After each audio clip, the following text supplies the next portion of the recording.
ऐसे पूरा चतुर। तो जब नारद जी जो एक छोटे से बालक थे, जिनको ये भी नहीं पता था कि वास्तव में गुरु कौन है, कहाँ मिलेंगे, बस केवल एक जिज्ञासा थी। तो उन्होंने क्या किया कि उस रास्ते पे चल दिए।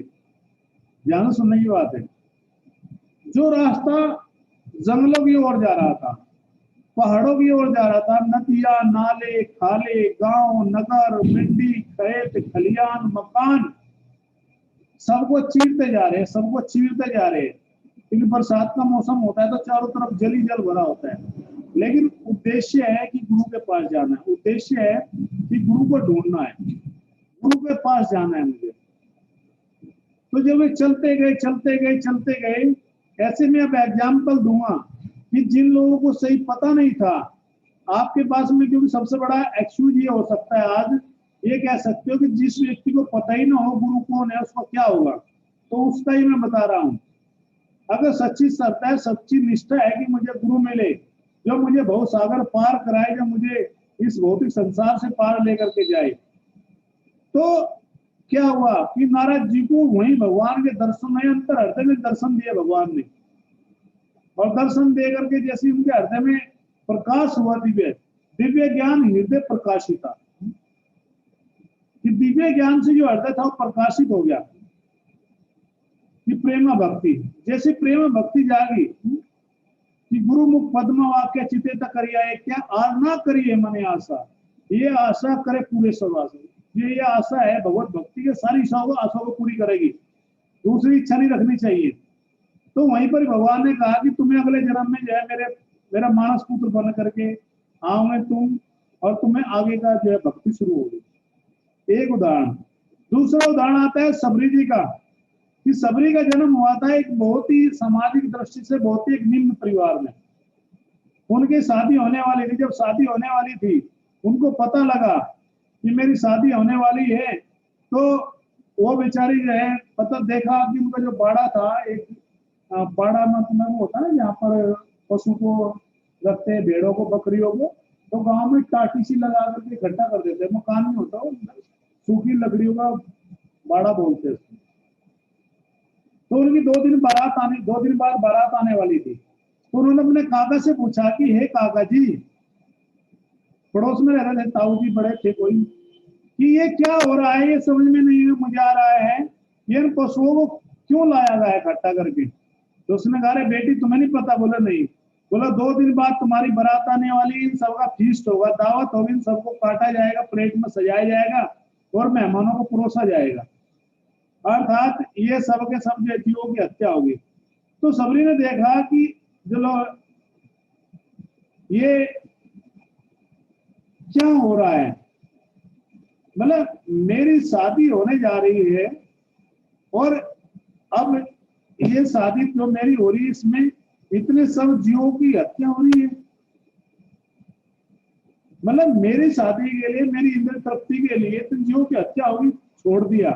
और कहा क्या संसार में ऐसे कोई गुरु है जो मुझे मार्गदर्शन दे सके, जो मुझे भगवत भक्ति में आगे बढ़ा सके, जो मुझे बता सके कि मेरे जीवन का उद्देश्य क्या है या मैं कैसे आगे बढ़ूं। तो ये भाव रख करके सबरी जी के मन में जब ये भाव आया कि मुझे प्रमाणिक गुरु के पास जाना है, तो वो भी ऐसी चल दी, खेतों खलियानों को, मकानों को चीरती हुई, नदियों को, पहाड़ों को, बस्तियों को पार करती। जब सबरी जी पहुंची कहाँ पर, सुबह जब जंगलों में जब पहुंची तो लगभग रात के का जो चौथा पहर आता है, अग्नि पहर जो होता है रात्रि का, अर्थात 4 बजे का समय था उस समय, भोर का। आप जानते हो ब्रह्म मुहूर्त का समय होता है, मंगला आरती का समय होता है। तो उसने देखा कहीं जंगल में एक छोटा सा आश्रम है, उसमें एक लाइट जल रही है, एक प्रकाश हो रहा है। वो प्रकाश ज्ञान का प्रकाश भी था, उस आश्रम का प्रकाश भी था। तो वो उसी दिशा में चली। जब उस दिशा में चली, देखा कि सामने जो है आश्रम है, उसमें मंगला आरती हो रही है, अर्थात एक गुरु जी खड़े हुए हैं। और जब ये गुरु जी खड़े थे सामने और शिष्य लोग आरती गा रहे थे, तो वो बेचारी ऐसी अवस्था में आई थी, पूरी रात चली थी, खेत में कपड़े भी सब कीचड़ में, मिट्टी में सब लगे हुए थे, कपड़े सब फट गए थे झाड़ियों में। तो उसके मन में ये जिज्ञासा है कि मैं अंदर नहीं जाऊंगी, मैं यहाँ से खड़ी होकर के ही दर्शन करूंगी। तो जब मंगला आरती के बाद में कुछ प्रसाद जैसे मंदिर में बांटते हैं हमारे यहाँ, खीर या कुछ भी होता है, तो प्रसाद दिया सबको। तो गुरु ने कहा कि जाओ, वो सामने एक भक्त और आई है गेट में बैठी है, उसको प्रसाद दे करके आओ। यानी कि वो जो मतंग ऋषि जी थे, इतने महान गुरु थे कि उन्होंने वहां से देख लिया एक शिष्या बैठी है। तो वो आई, उन्होंने प्रणाम किया, जानना चाहा, पूछा बेटी आप कौन हो, बताया कि मेरा नाम सबरी है, मैं इस तरह से आई हूँ, मेरा कोई आश्रय नहीं है, मैं छोड़ दिया घर वार है, कि गुरु तुम्हारे मिलन पे, कि गुरु मिलन को चालियो तज माया सब अभिमान, और एक एक पग धरे एक एक पग कोटि समान, यज्ञ कोटि समान, एक एक यज्ञ रखो, कदम रखोगे तो एक एक यज्ञ जो पग होगा, कदम होगा, वो करोड़ों करोड़ों यज्ञ के समान होगा। अर्थात गुरु के पास जब हम जाते हैं, मिलने के लिए गुरु के पास जाते हैं, तो हमें सारे माया अभिमान को त्याग करके जाना चाहिए।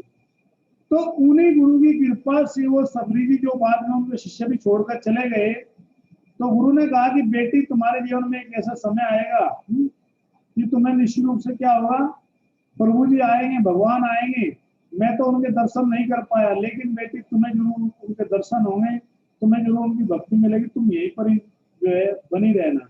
तो गुरु के आशीर्वाद से गुरु को भगवान के दर्शन नहीं हो पाए, गुरु चले गए बिना भगवान के दर्शन करे, लेकिन गुरु की कृपा से शिष्य है को, शिष्य को विश्वास था, प्रतिदिन रास्ता बुहारती थी, झाड़ू लगाती थी, फूल बिछाती थी, और जो है शाम को डलिया में क्या करती थी, इकट्ठे कर करके सारे कंदमूल फल जो है, जो मीठे फल होते थे, उनको इकट्ठा करके रखती थी, क्योंकि पता नहीं भगवान कब आ जाए। डेली का प्रतिदिन कार्य था।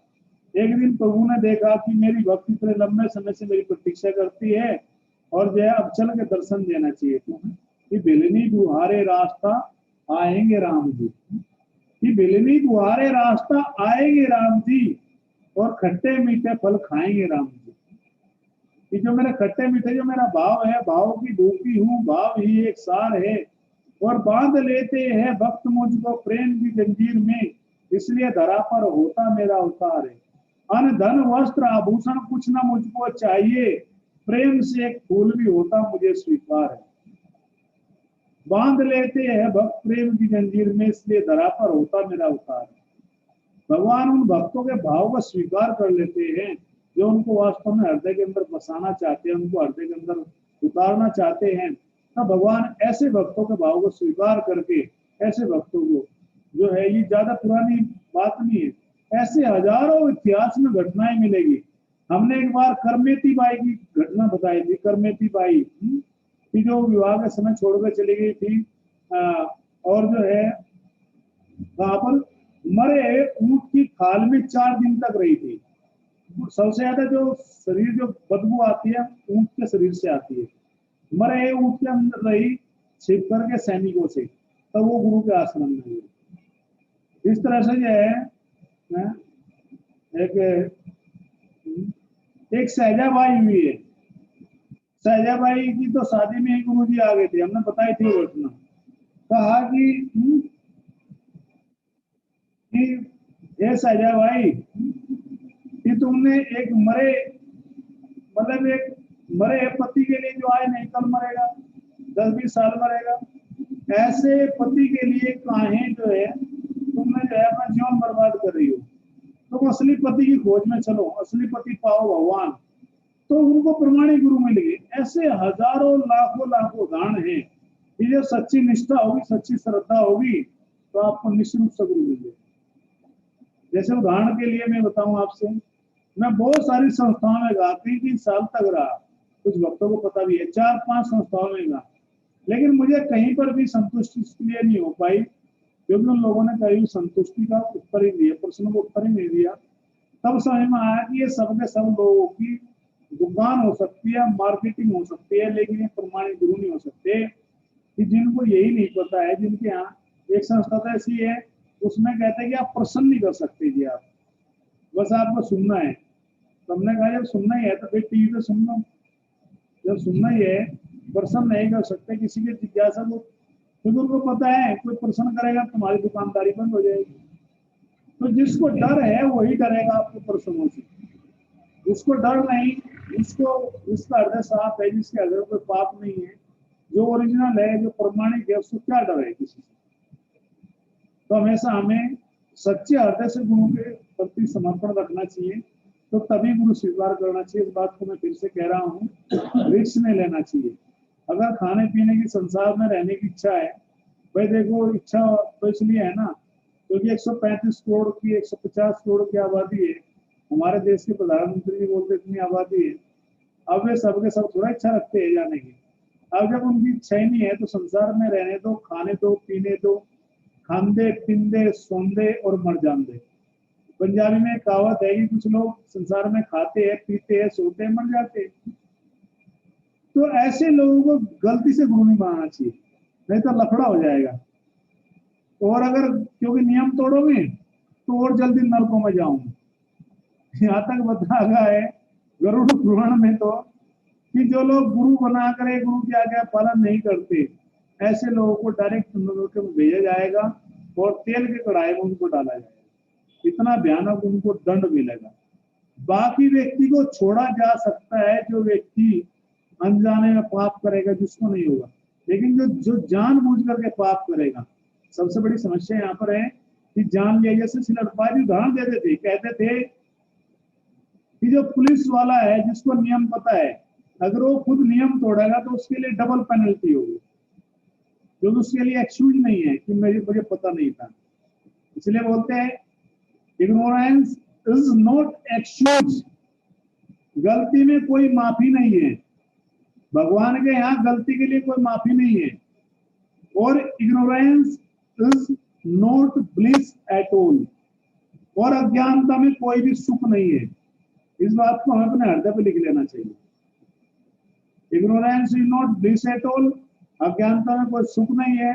Ignorance is not excuse at all, और अज्ञानता में कोई भी माफी नहीं मिलेगी आपको। नो वकील, नो अपील, नो दलील। यमराज जी के यहाँ जाएंगे तो वहां कोई भी, एक ही पहली पेशी में, पहली हियरिंग में कोर्ट 1-2 मिनट में ही फाइनल होता है वहां, इतने लंबा नहीं। अभी तो लंबा केस चला है ना, कोरोना की वजह से लंबी फाइल है, वेटिंग लिस्ट है, तो इसलिए ज्यादा काम करना पड़ रहा है यमराज जी को भी। कहीं ऐसी केस हुई बेचारे के साथ में कि वो गलत आदमी उठा लिए अभी कोरोना में, कहीं रिपोर्ट ऐसी आई है, वो गलत नंबर डायल हो गया, कि व्यक्ति था, नाम बता दिया, लोकेशन दी नहीं।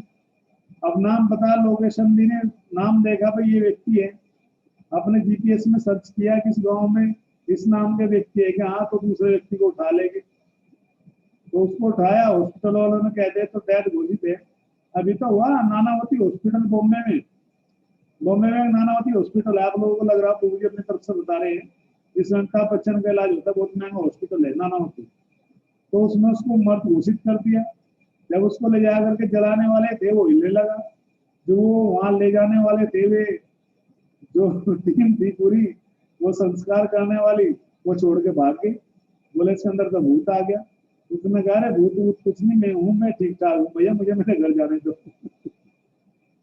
तो कहने का मतलब है कि इस संसार में यदि आप जो है गलत काम करोगे तो जल्दी चपेटे में आ जाएंगे। तो प्रमाणिक तरीके से गुरु बनाना चाहिए और जिज्ञासा करनी चाहिए, प्रश्न करने चाहिए। ये प्रॉब्लम पता कब आती है, इसका एक बहुत सुंदर मैं आपको सोल्यूशन बताता हूँ। ये प्रॉब्लम जब आती है कि हम कथा भी सुनते हैं, माला भी जाप करते, सब करते हैं, लेकिन हमारा विश्वास नहीं होता। जब तक आपको गुरु साधु शास्त्र में विश्वास नहीं होगा, नोट कर लो 3 चीजें, गुरु साधु शास्त्र, ऐसी चीजें है, ये ऐसे प्रमाणिक स्रोत है, 3 नोट करने वाली बात है, जीवन में उतार लो कि जिनके ऊपर आपको विश्वास करना ही पड़ेगा। ऐसा है, और कोई विकल्प ही नहीं है कि आपके ऊपर सिर्फ साधु के ऊपर विश्वास न करो, शास्त्रों में विश्वास न करो और गुरु पे विश्वास न करो और उद्धार हो जाएगा। ऐसा कोई प्रमाणिक स्रोत ही नहीं है संसार में, विश्वास करना ही पड़ेगा, विशेषकर जो आपको गाइड कर रहे हैं, स्पेशली आपके शिक्षा गुरु। क्योंकि अगर आप इस तरह से नहीं करोगे तो आप भटक जाओगे। ऐसे बहुत सारे लोग आते हैं, कुछ समय तक रहते हैं, देखते हैं, वो श्रद्धा से काम नहीं लेते, सही तरह से काम नहीं लेते, तो जो पुरानी आदतें हैं वो पाप जो होते हैं हृदय के अंदर वो उसको हिला देते हैं, वो टिक नहीं पाता। फिर भक्ति में वही व्यक्ति टिकेगा जो श्रद्धा होगा। आदो श्रद्धा, सबसे पहले जो कंडीशन है भक्ति में वो श्रद्धा होनी चाहिए, आपका फेथ होना चाहिए, तब भजन होगा, हरि भजन होगा आपका। फिर तब जाकर के अनर्थों की निवृत्ति होगी। जो हृदय के अंदर जो कंटेमिनेशन है, जो पाप भरे हुए हैं, एक बार को तो ऐसा होगा कि भक्ति में आऊंगा बड़ा रस आएगा, लेकिन जैसे वो थोड़ा धुलाई होगी, देखते हो ना जब पानी होता है, कीचड़ का जो पानी होता है, नीचे कीचड़ बैठा होता है तो ऊपर से देखने में पानी बहुत साफ लगता है, लेकिन जैसे ही थोड़ा सा उस जल को हिलाओगे तो वो जो कीचड़ होता है ऊपर आ जाता है, वो फिर बहुत खराब लगता है वो पानी। तो इस तरह से हृदय के अंदर जो पाप है वो जल्दी जाने वाले नहीं है। तो जल्दी हम उसको चेतो दर्पण मार्जन, चित्त रूपी दर्पण का जब मार्जन होगा, हृदय रूपी जो शीशा है जब उसकी धुलाई होगी, जब वो साफ होगा, तब जा करके हमारे जो हृदय के जो कलमश है वो साफ हो पाएंगे। ऐसा नहीं मानना चाहिए किसी ने क्या मैंने कुछ क्लास अटेंड कर ली मुझे सब कुछ ज्ञान हो गया।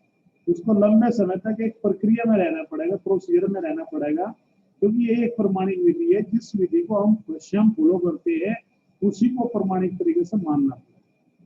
किसी भी बैंक में अगर आप जाओगे तो बैंक में अगर आपका अकाउंट है और बैंक का जो मैनेजर है, भले ही आपकी उससे दोस्ती हो, आपका रिलेटिव हो, जानने वाला हो सकता है, फ्रेंड हो सकता है, वो इतना तो कर सकता है कि आपको लाइन में आगे लगवा सकता है। कैशियर से बोला कि इनको जल्दी है, थोड़ा इनको पहले कर दो।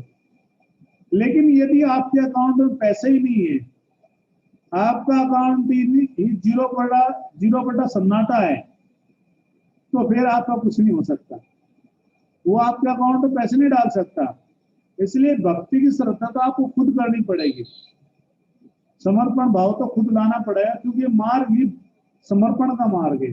ये मार्ग को दिखावे का नहीं है, कोई ठगी का नहीं है।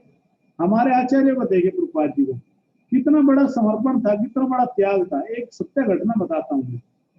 जब श्रील प्रभुपाद जी गृहस्थ जीवन में थे, उनका नाम था अभय चरण, दवाइयों के व्यापारी थे, मर्चेंट थे। तो उनके घर पर ही ऊपर गोड़िया मठ के कुछ ब्रह्मचारी रहते थे। उनको प्रभुपाद जी शास्त्री जी बोलते थे। उनमें एक ब्रह्मचारी थे जिनको शास्त्री जी बोलते थे, थोड़ा उनको शास्त्रों का अच्छा ज्ञान था।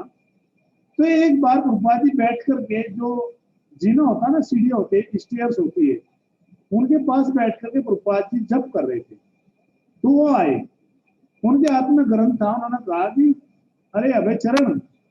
बोला हाँ बताइए शास्त्री जी।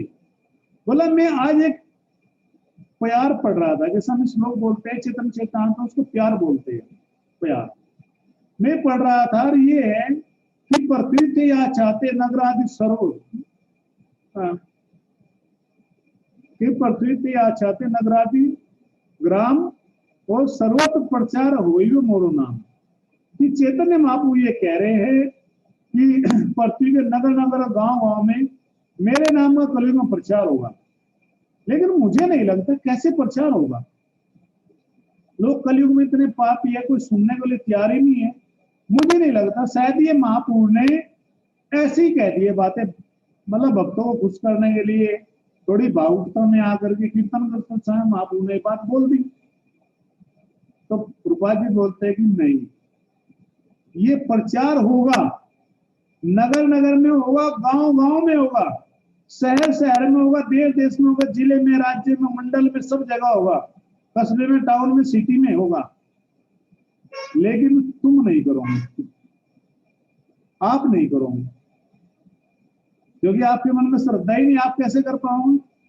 अर्थात प्रभुपाद जी कहना चाहते हैं कि मैं करूंगा। तो प्रभुपाद जी के हृदय में सच्ची श्रद्धा थी, निष्ठा थी। तो ऐसी अवस्था में जाकर के कहां शुरू किया, अमेरिका शुरू किया। फिर वृंदावन का कृष्ण कन्हैया जा पहुंचा अमेरिका, और हर माथे पर तिलक लगा है, हर माथे पर हरे कृष्ण का टीका।